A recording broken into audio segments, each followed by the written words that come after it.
Hello everyone and welcome back to another video from Wake&Tech. In this video, I'm going to show you how to change your username on Fiverr. So let's get started right away.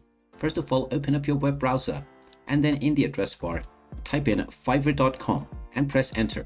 You will now be taken into the official Fiverr website where if you haven't logged into your account, you can click on the login button and use your credentials in order to log in.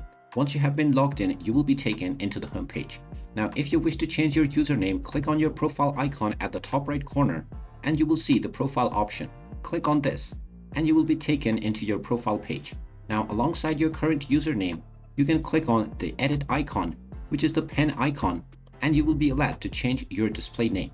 After entering your desired display name, click on Save Display Name, and now your username will be changed right away. You can come back to this menu as many times as you want in order to change your username or your display name. And there you have it. That is how easy it is to change your username on Fiverr. If you find this video helpful, make sure you hit that like button and subscribe to our channel if you haven't done so already. Also ring that notification bell to never miss another update from us. Thank you for watching and I will see you again in the next video.